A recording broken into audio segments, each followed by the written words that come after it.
Welcome, brave hearts, to Joy Stream.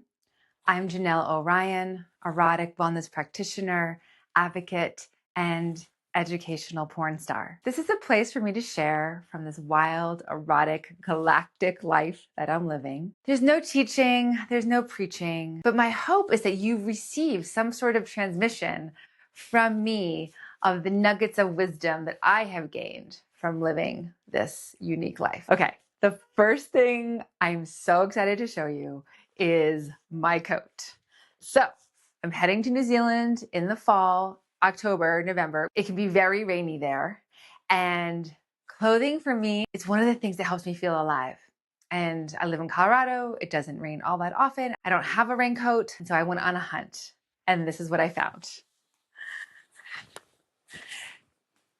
Not only did I find this incredible raincoat, I want to give you the full twirl. But look at these super cute rain boots, which I have not worn outside yet, which is why I can stand on my bed. And this hood. Etsy people. The links will be in the email. I feel like a flower blooming in this outfit. I am just so excited. And I know this is why clothes are important to me, not only because I feel like a flower blooming, but when people see me, they will feel something. That's true for me in all my clothes, and especially ones that pop like this. And so in a way, this is my service to the world, is finding the clothes that make me feel so alive. My just say yes is to increasing my capacity for discomfort. When I do that, I'm increasing my capacity to stay centered and loving. Let me explain. Two of the things that I do on a regular basis every week are hot yoga. It's traditionally called Bikram yoga. They keep the room at 105 degrees and 40% humidity, 90-minute class. And part of the practice of it is, can we stay centered in our meditative practice even though we're uncomfortable? The other thing I do on a weekly basis is exposure therapy through hot sauna and cold plunge. I do that at Koba, which is the new upcoming Colorado bathhouse here in Denver. Both of these things I view actually as spiritual practices. The more uncomfortable I get, can I stay centered? This doesn't just impact me on the physical realm, but also on the energetic realm.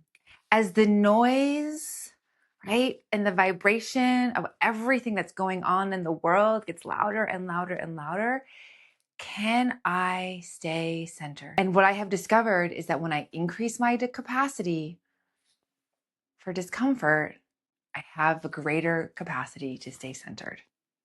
So that's my just say yes. My just say no is holding on to things that I'm no longer using. I went through my closet yesterday and I got rid of anything that I haven't worn in over a year. Marie Kondo, we've heard this before, right? Like, what brings you joy? What doesn't bring you joy? There's so many different ways to look at it. Mine isn't unique.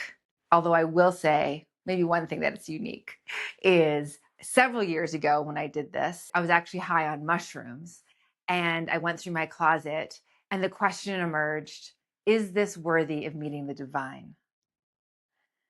And I don't know how long I took, but I went through my entire closet and removed anything that didn't have me feel that way, even things that looked good on me and that I loved, but were from a different version of me. And what I realized is that those items actually wanted to feel alive again, too. And so they no longer had me feel alive, although I was like sentimentally attached to them because of how I felt in them in the past. But they were well loved and they wanted to continue to be well loved. So I passed those on to other people through goodwill or to friends. And that's what I did yesterday. And what I'm aware of is the spaciousness that results when we clear out whether it's our closet, whether it's the random junk drawer or the cabinet that hasn't been opened in a long time. There's a spaciousness that happens not only on the physical level, but on the energetic level. And every time I do this, I feel more free. My unconscious isn't tracking all of these things that even though I'm not using, so I think they're not in my conscious, they actually are. So that's my just say no.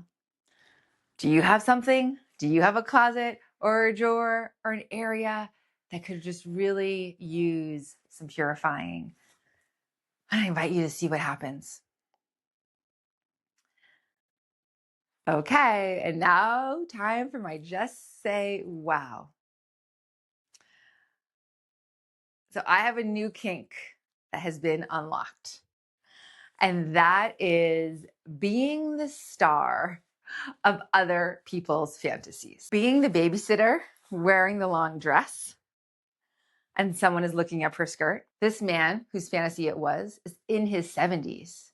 And this was his childhood dream. It is so fun for me to help dreams come true.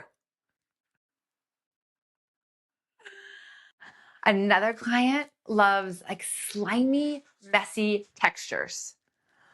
So I pulled out my latex dress, got some Nuru gel, which is this aloe-based slimy gel, and we became each other's slip and slide. In our OnlyFans video a couple weeks ago, one of their guest stars had the desire to do a food orgy. And we had fresh food squeezed and rubbed all over us in this messy, wild, sensual way. None of these things have I done before. And yet it is so fun and joyful for me to help people's dreams come true. Really. I get paid for this. I love it so much. And of course, I always honor my own boundaries. There are some people's dreams that I am not meant to fulfill. But I will say this, I'm exceptional at what I do because no matter what the desire, I don't shame it. I'm really clear that our culture shames us for our kinks, for our desires. One of my teachers, Omar Pani, has said that a kink is anything we've been told we shouldn't like. Think about that for a moment. Some of these people are sharing their desires with me that they've never spoken out loud to anyone else, not their partner, not even to themselves out loud. And whether I help the dream get fulfilled or not, there's actually deep, deep medicine in them simply sharing it out loud and them being received with curiosity, with joy, and with enthusiasm, no matter what it is. So I'm curious, Braveheart, do you have a desire that you've never spoken out loud? If so, I invite you to message me. I'm happy to listen. And with that, mwah, I'll see you next week.